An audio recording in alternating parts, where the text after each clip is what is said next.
Para hablar de él vamos a tener que centrarnos y arrancar con una pregunta bastante importante. ¿Cómo nosotros, cada uno de nosotros, está seguro de lo que cree? ¿Cómo podemos estar seguros de lo que creemos y cómo podemos darnos cuenta que no es, al fin y al cabo, todo verso, ¿no? Y para esto nosotros tenemos que pensar en qué se basa lo que nosotros creemos, en dónde está fundamentado, cuál es el cimiento puesto sobre el cual nosotros apoyamos nuestra fe, cuál es la piedra, ¿no?, en la cual nosotros nos apoyamos cuando creemos. Y esta piedra fundamental es la piedra del testimonio. El testimonio que nosotros tenemos es el de las personas que vieron y oyeron la vida de Jesús, los que lo vivieron, los que convivieron con él. Sobre todo es lo que tenemos de parte de sus apóstoles. No nos olvidemos de que nuestra fe no se basa en simplemente teorías, no se basa en simplemente ideas o cosas que alguien haya inventado, que se hayan creído o que simplemente, bueno, un grupo se puso de acuerdo en empezar a decirlo y listo, o porque les pareció lo más lindo, sino porque nosotros, sino que nuestra fe se basa en el testimonio de personas que vieron y oyeron algo, y ese algo es Jesús. Son personas que vieron el testimonio de Jesús, vieron la vida y salieron a contarla. Por lo tanto, el cristianismo, a diferencia de otras religiones, no se basa en historias simplemente, sino que en un evento concreto que es la venida de Jesús. Jesús vino y los apóstoles lo vieron y contaron lo que pasó. Y ese es el testimonio. Incluso tenemos en Hechos de los Apóstoles, ¿no?, que es el inicio de la iglesia, estos grandes testimonios frente a las poblaciones de gente que había visto a Jesús.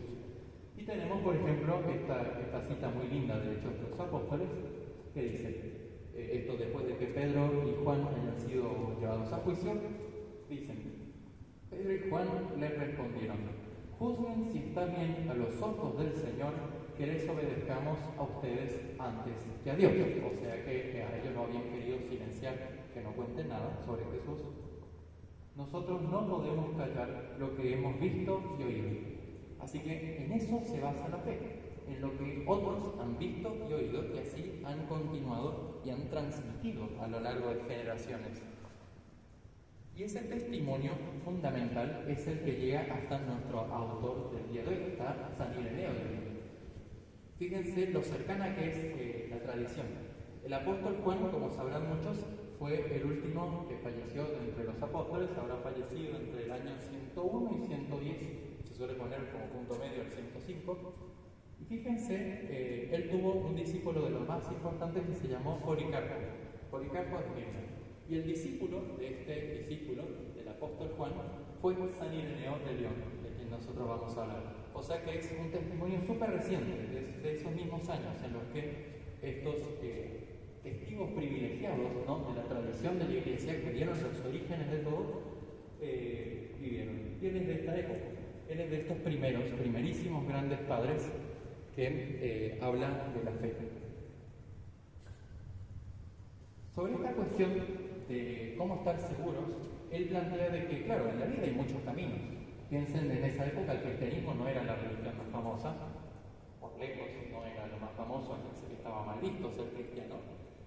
Piensen que había muchas opciones.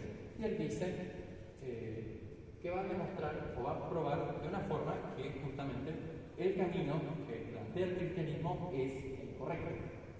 Él dice que es la única fe que puede tener certeza al 100% de que es verdadera. Y esta fe, él empieza a explicarla en sus textos, dice que es la fe en un solo Dios en tres personas, como la tenemos el día de hoy. Un Padre eterno, su Verbo, o sea, el Hijo eterno, y su Espíritu o su sabiduría, que es eterna también. Así tenemos la Santísima Trinidad, creída desde los inicios del cristianismo. Lo tenemos claro en la Biblia, lo tenemos claro más adelante. Uno de los testimonios más claros en la Biblia sobre la Santísima Trinidad es evidentemente el ritual del bautismo, ¿no? Que nosotros sabemos que al final del Evangelio de Mateo, Jesús, antes de subir al cielo, dice: bauticen en el nombre del Padre, del Hijo y del Espíritu Santo, ¿no? Tenemos la Santísima Trinidad muy clarísimo ahí, en la cual podemos ver que la fe en un solo Dios, en tres personas, es lo que se creyó desde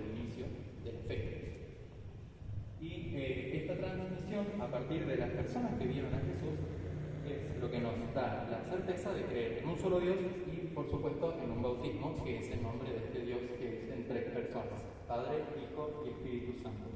Y este es un Dios que es creador, dice San Ireneo, creador de los no creyentes, Señor de los judíos, pero Padre de los cristianos, ¿no? ¿Qué es lo que diferencia a los cristianos de los demás pueblos? El bautismo, justamente. El bautismo es lo que hace que nosotros nos convirtamos en hijos de Dios, este Dios que es el creador de todo. A través de este bautismo nosotros nos volvemos hijos del creador del universo y del Señor del universo, o sea, del que lo hace y el que lo gobierna. Nos volvemos hijos de Dios a través de este bautismo que nos llega a nosotros. ¿A través de qué? A través de esta transmisión de los apóstoles. Hace un pequeño recorrido San Ireneo sobre la historia de nuestra salvación, para retomar un poquito desde más atrás de dónde viene esta certeza que nosotros tenemos y de dónde surge todo esto que los apóstoles están proclamando. Él comienza obviamente por el principio, hablando de un Dios creador, parte a hablar de la creación del hombre. Él dice que el ser humano fue creado como un niño en el jardín del Edén. ¿Se acuerdan que en el relato del Génesis ellos tenían prohibido comer del árbol del conocimiento del bien y del mal? Y esto, dice San Ireneo de León, no es porque Dios se quisiese guardar este conocimiento para sí mismo, ni porque al hombre no le correspondiera saber lo que está bien y lo que está mal, porque todos nosotros sabemos que es importante saber diferenciar lo que está bien y lo que está mal, sino que, dice San Ireneo de León, el ser humano, el problema fue que se adelantó. Nosotros, el ser humano fue creado como niño, dice él, y este conocimiento Dios se lo prohibió temporalmente, hasta que llegase a una madurez que pudiese ser propia de saber lo que está bien y lo que está mal, o sea, a la adultez. Y bueno, plantea San Ireneo de León una caída junto con el demonio, ¿no? Dice que esta rebelión que se comete en el Edén entre el ser humano y el demonio es una sola rebelión, una sola cosa, por la cual todos nosotros caemos juntos. O sea, tanto los demonios caen desde el cielo al infierno, como el ser humano cae desde Edén a la tierra. Él habla de una especie de caída simultánea en su caso. Y con el pecado nosotros en parte frustramos el plan de Dios para la humanidad, porque había un plan de que el hombre creciese en ese jardín, dice San Ireneo, de que tenía todo lo necesario para ir formándose hasta por fin alcanzar el conocimiento del bien y del mal, y al final agarrar también del árbol de la vida. Y lo que dice es que se frustra en parte el plan de Dios, el que tenía para el ser humano. Queda como, en cierto sentido, arruinado. Sin embargo, hay un detalle. Dios no tiene planes como tenemos nosotros. Los planes del ser humano se pueden frustrar, se pueden arruinar, pueden no salir. Y sin embargo, el plan de Dios siempre puede más. Dios siempre puede más. Puede puede redoblar la apuesta, por decirlo de alguna forma, y reanimar este plan que había sido arruinado y restaurarlo para llevarlo a una mayor plenitud. Puede redoblar la apuesta, literalmente. Sin embargo, a través del pecado original entra el mal. Y él hace un paseo un poco por los males del Antiguo Testamento, entre eso resaltando el asesinato de Caín a su hermano Abel.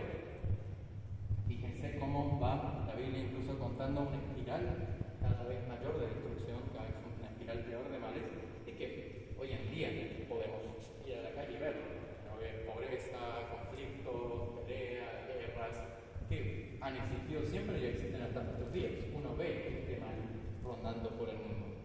Y sin embargo, esta maldición descrita por San Ireneo de León, esta maldición, este mal, está presente como que corrompió el mundo, lo carcomió, lo pudrió un poco. Sin embargo, en medio de esta podredumbre, en medio de esta maldición, hay algo que se abre camino. Si se acuerdan, ahí va. Dios le hace una promesa, ¿no? Que va a poner enemistad entre su descendencia y la de la serpiente. Entre la descendencia de la mujer y la descendencia de la serpiente. Esta es una promesa en la cual también dice que la descendencia de la mujer le pisaría finalmente en la cabeza a la serpiente, o sea, al demonio, o sea, al pecado. Y esta promesa se abre camino, generación tras generación. La promesa, la bendición de Dios se abre camino a través de la maldad del mundo y se va manifestando en diferentes momentos a lo largo de la historia. Y vemos que va avanzando. Vemos que, por ejemplo, la primera gran promesa que encontramos por ahí en el Génesis, entre otras, es la de Abraham. Esto de que vas a tener una gran descendencia, la cual va a ser una gran bendición para todas las naciones. Fíjense lo importante de esta bendición, que se va a ampliar no solo para su familia, no solo para el pueblo, sino que se va a ampliar a todas las naciones del mundo. A través de ellos va a venir la bendición del mundo. Y esa bendición se encuentra muchas veces enfrentada con la propia debilidad humana, en muchos casos la propia maldad humana. Así el ser humano en muchos casos casi frustra, por decirlo de alguna forma, el plan de Dios nuevamente, pero Dios siempre redobla la apuesta y vuelve a arrancar y vuelve a superar todas las dificultades que se presentan. Uno simplemente tiene que revisar el árbol genealógico de Jesús, que a veces se habrá leído en Navidad, que verán una lista, un montón de nombres, pero la mayoría de esos nombres son personajes de una moral muy cuestionable. Y sin embargo, a través de eso, y a pesar de todo eso, la bendición de Dios se abre camino, generación tras generación, para traer esa bendición que Él prometió a todas las naciones. Entonces, fíjense, tenemos la historia citada por Ireneo de Abraham, de Moisés, luego de todos los jueces, luego de los reyes y finalmente a través de los profetas, porque el plan de Dios siempre puede más. Y ese plan llega a su plenitud, llega a su final con Cristo. Y dice San Ireneo que en Cristo Dios lo que hace es vencer en Adán a quien en Adán nos había herido. O sea, el demonio nos hirió a través de Adán, o hirió a la humanidad, como rompió la naturaleza humana, nos dejó en cierto sentido caídos, en cierto sentido rotos. Y Jesús viene a romper al demonio en esa rotura nuestra. Usando el mismo envase que el demonio usó para rompernos, Él usa eso mismo para vencer a la serpiente ahora, ¿no? Entonces, vencer en Adán a quien en Adán nos había herido, es decir, al pecado, al demonio. Básicamente lo que plantea es ganar en su propio juego, ¿no? En el juego que usó el demonio para tumbarnos, Él lo usa para levantarnos de ahí. Y entonces tenemos este gran misterio que es el nacimiento, la muerte y la resurrección de Cristo. Porque a través del pecado es como si se hubiese derrumbado el túnel hacia el paraíso, como si se hubiese roto nuestro camino, roto el puente, destruido hacia Dios. A través de Cristo, lo que pasa es que Él lo vuelve a abrir. Nos abre el túnel, nos abre el camino hacia Dios. Y bueno, por supuesto, queda en nosotros el cruzarla.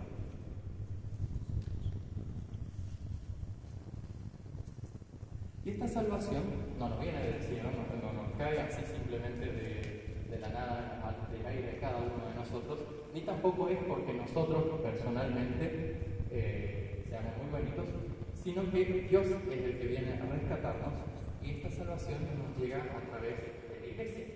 Fíjense la importancia entonces del testimonio y de la tradición, porque nosotros esta certeza del Dios Salvador, esta bendición del Dios Salvador, se abre el camino a través de la historia, se prolonga, por decirlo de alguna forma, la presencia de Jesús en la historia de esta bendición a lo largo de generaciones, se prolonga en la presencia de la Iglesia. Fíjense que algunos evangelios, 3 de los evangelios, no terminan con Jesús subiendo al cielo, sino que terminan con Jesús acá en la tierra, en la Iglesia. El Evangelio de Mateo, sobre todo, es el que lo deja más en claro esta idea, que el Evangelio termina con Jesús diciendo: yo estaré con ustedes hasta el fin del mundo. Yo estaré con ustedes hasta el fin del mundo. Y no habla de una ascensión, serían que hubo. Sin embargo, lo que nos quiere contar el Evangelio de Mateo es la presencia de Jesús real acá, en la Iglesia. Y a través de la Iglesia nos hace llegar esta salvación. Y esta Iglesia sigue generación tras generación gracias justamente al testimonio de quienes vieron a Cristo y a quienes lo vivieron, a quienes vivieron con Él. Y a de este testimonio nos llega la tradición. La tradición no es nada más ni nada menos que la transmisión. Simplemente tradición es una forma diferente de decir transmisión, que es pasar de mano en mano, ir pasando, y así se va pasando esta verdad, se va pasando esta salvación de generación en generación, de mano en mano, a través de la historia. Por eso es importante un término que usa San Ireneo de León, que sigue usando la Iglesia hasta el día de hoy, que es la sucesión apostólica. La sucesión apostólica es el sello, por decirlo, de garantía de la salvación, es el sello de la garantía de la fe. ¿Por qué? Porque es lo que nos permite identificar una línea continua, ininterrumpida, desde los apóstoles hasta la Iglesia del día de hoy. Fíjense, nuestro propio obispo, Monseñor Daniel, es descendiente en el sentido eclesiástico, o sea, de que fue pasado de mano en mano su cargo como obispo, desde la mano de alguno de los 12 apóstoles. No sabemos exactamente de cuál. Sin embargo, tenemos la certeza, debido a la sucesión apostólica, debido a esta transmisión constante de la fe, de que lo que él hace está, en cierto sentido, avalado, sellado por los mismísimos 12 apóstoles y a través de ellos del mismo Cristo, del mismo Dios. Dios mismo es quien a través de la Iglesia nos hace llegar la salvación a nosotros el día de hoy. Fíjense lo que dice San Ireneo. Los apóstoles, habiendo recibido completa ciencia, impartieron la verdad a sus discípulos y a todos aquellos que han recibido la sucesión del episcopado. O sea, a medida que se han transmitido de obispo a obispo desde la época de los apóstoles, así ha venido a nosotros la salvación generación tras generación, desde los apóstoles hasta hoy, hasta nuestro obispo actual. Y San Ireneo es bastante interesante, porque tenemos uno de los testimonios más fuertes y primeros de la catolicidad de la Iglesia de Cristo. Y él mismo dice: con esta Iglesia, la de Roma, por su más poderosa autoridad, debe concordar toda la Iglesia, pues en ella se ha conservado la tradición apostólica. Fíjense que lo dice quien lo ha vivido, quien la vio nacer a esta Iglesia. Con esa Iglesia, con la Iglesia de Roma, debe concordar toda la Iglesia, que es la catolicidad de nuestra Iglesia del día de hoy. Si bien respecto a las cuestiones rituales sí se puede hacer variaciones, como sabemos, nuestro rito es bizantino, pero sin embargo conservamos la concordancia con Roma hasta el día de hoy, que es lo que tenemos desde épocas apostólicas. Y es el mismo San Ireneo que lo defiende de una forma muy clara, diciendo de que con ellos debemos concordar porque la tradición apostólica, la sucesión generación tras generación, llega de forma recta, de forma clara, y así hasta el día de hoy. Una cosa fundamental que nos da el hecho de que tengamos la tradición es que es la única forma correcta de interpretar la Sagrada Escritura. Conforme a la tradición nosotros podemos entender la Sagrada Escritura, porque agarrando un mismo texto podemos pensarlo de una forma, de otra, de miles de maneras podemos interpretarlo, o incluso podemos llegar a pensar que esto es cuestión de perspectiva. Por ahí les suena esta imagen tan famosa de es un 6, es un 9, no importa, es cuestión de perspectiva, ¿no? Sin embargo, claro, alguien escribió esa cosa en el piso, alguien hizo el dibujo en algún punto de eso, y ese alguien que lo hizo puede decirnos si es un 6 o es un 9, o si escribió otra cosa y después se borró con el tiempo. Y eso es lo que nosotros podemos hacer, consultar a los autores. Porque esta cuestión se resuelve preguntándole a quién lo escribió. Y así como en la antigüedad teníamos a los apóstoles, hoy en día tenemos al obispo, tenemos a los obispos en nuestra iglesia. Así tenemos a lo que se llama el magisterio de la iglesia, que es la suma, ¿no?, de los actuales apóstoles, o sea, de los obispos, en su enseñanza. Nosotros podemos ir a consultar al autor sobre qué se refiere, porque dice San Ireneo que la Sagrada Escritura debe ser leída con el mismo espíritu con el cual fue escrita. El Espíritu Santo la escribió, el Espíritu Santo es quien nos marca cómo se lee. Y dice San Ireneo, la Iglesia es el vaso del Espíritu Santo en el mundo. La presencia del Espíritu Santo, la salvación y la verdad. Entonces, eso no significa obviamente que si es un unos lineamientos súper estrictos de cómo se tiene que interpretar cada cosa puntual, sino que nos muestra un marco en el cual tenemos cierta libertad. Sin embargo, nos permite no salirnos fuera de los límites, de lo que realmente significa cada cosa. Podemos encontrar un texto y si el texto por ahí, en nuestra opinión, nos indica alguna cosa que no es verdadera, por ejemplo, que Jesús no es Dios, tenemos que consultar a las autoridades, porque es la sucesión de los apóstoles, el sello de la tradición, y a través de ello podemos darnos cuenta de si lo estamos interpretando bien o lo estamos interpretando mal. Y así podemos ir entendiendo de que la Sagrada Escritura está envuelta en un marco, en un contexto, en una autoridad justamente, que no se la da a sí misma, por ejemplo.